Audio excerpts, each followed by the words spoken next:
ये जो लिंचिंग की बातें थी तो मेरे मन में हमेशा आता था कि ये कहां से वो राक्षस पैदा हो जाता है कि आप किसी को मार डालते हो। तो मैं गुजरात में करीब 3-3.5 महीने रफीक कुरैशी नाम से रह रहा था और पहले अहमदाबाद में जो कैटल ट्रेडिंग करते थे, जो बूचर्स थे, उनके साथ दोस्ती की। फिर उन्होंने ही मुझे यह नाम दिया रफीक कुरैशी, और उनके साथ फिर मैं राजस्थान में अलग अलग गांवों में और गुजरात के भी डीसा में जो इलीगल पशु बाजार चलते हैं वहाँ से कैटल ट्रेडिंग करने का, गाय भैंस पाड़े परचेज करके गुजरात के अलग अलग स्लॉटर हाउसेस में बेचने का।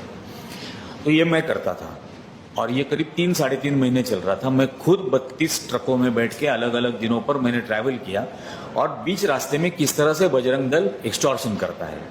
गाय का ट्रक अगर आपको लाना है तो 14,500 या 15,000 रुपये आपको देने पड़ते हैं। भैंस का ट्रक लाना है तो 6,500 देने पड़ते हैं।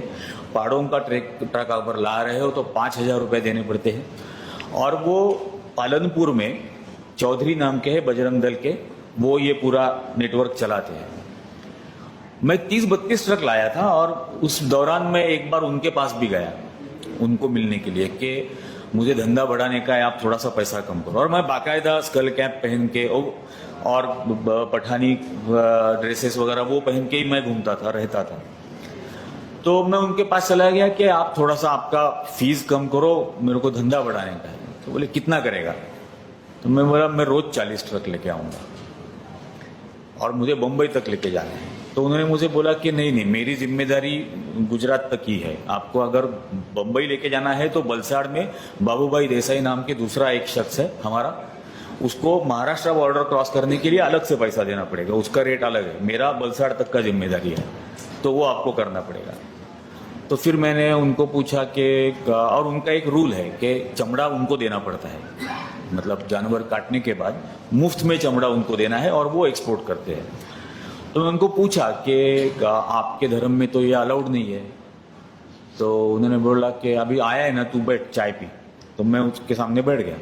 तो उन्होंने बोला कि हाँ, हमारे धर्म में अलाउड नहीं है। तो मैं बोला फिर आप ये गाय के चमड़े का व्यापार कैसे करते हो? तो उसने बोला ऐसे दीवार पे लक्ष्मी की मूर्ति थी, तो उसने पूछा ये पता है क्या है? मैं बोला हाँ, कोई भगवान है। तो उसने कहा कि मैं इसकी पूजा करूँ या चमड़े की पूजा करूँ? तो मैं बोला साहब फिर हम भी तो वही चाहते हैं, हमको 2 पैसा मिल जाएगा, अगर आपने हमको थोड़ा पैसा दिया तो हमको भी 2 पैसा मिल जाएगा। उसने कहा कि तुम्हारा पेट भरने के लिए जितना काफ़ी है उतना मिल रहा है ना, उससे ज़्यादा जो है वो हमारा है।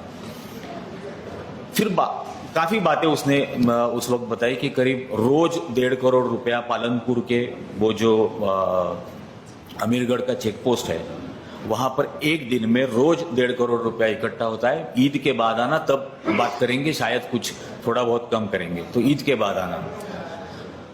उसने ये भी कहा कि बीच बीच में हमको लोगों को मारते रहना पड़ता है, क्योंकि जब किसी को मारते हैं तब 10-15 हजार 20,000 लोग डर जाते हैं और वो डर बरकरार रखना है, तो बीच बीच में मारते रहना पड़ता है।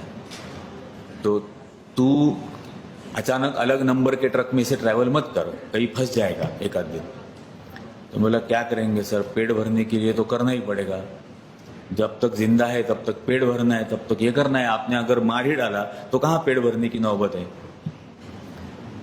तो ये सारी बातें हुई थी और ये मोडस ऑपरेंडी है। हम सोचते हैं कि गौ रक्षा वगैरह ये धर्म की बातें वो करते हैं, लेकिन वो बिजनेस मॉडल है और उस बिजनेस मॉडल की इन्वेस्टमेंट डर है। और ये डर, ये इन्वेस्टमेंट बेसिकली फैसिज्म की इन्वेस्टमेंट है। वो चाहे आप किसी भी फील्ड में देखो, जो डिमोनेटाइजेशन के बाद उन्होंने किया था कि मतलब फाइनेंशियल लेवल पर हर आदमी को घुटनों के बल लाके रख दिया था, और जब आर्थिक आधार पर कोई भी इंसान घुटनों के बल टिक जाता है तो वो किसी भी फांसीवादी हुक्म को मानने के लिए तैयार हो जाता है। और वही हमने देखा कि उसके बाद क्या क्या हुआ, कुछ नहीं। और एक अर्बन मिडिल क्लास में एक इंफीरियरिटी कॉम्प्लेक्स होता है। अर्बन मिडिल क्लास को हमेशा ऐसे लगता है कि हम देश के लिए कुछ नहीं कर रहे, हम देश के लिए कुछ नहीं कर रहे। तो उनमें ये वहम पैदा कर दिया कि आप लाइन में खड़ा रह के देश के लिए बहुत कुछ कंट्रीब्यूट कर रहे हो, और वो खड़े हो गए। और वो मतलब खड़े रहने की वजह के को जब हम जैसे लोग क्रिटिसाइज करने लगे तो वो हमको गालियां देने लगे, ये कहकर के बॉर्डर पे देखो जवान कैसे मर रहे हैं, हम 4 घंटे लाइन में खड़े नहीं रह सकते क्या। और ये बेसिकली इसलिए होता है क्योंकि उन्होंने उनका जो इंफीरियरिटी कॉम्प्लेक्स है उसको ट्रीट करने की कोशिश की, उसको एड्रेस करने की कोशिश की, और इसलिए ये पूरा बेवकूफ अर्बन मिडिल क्लास उनके पीछे दौड़ रहा था।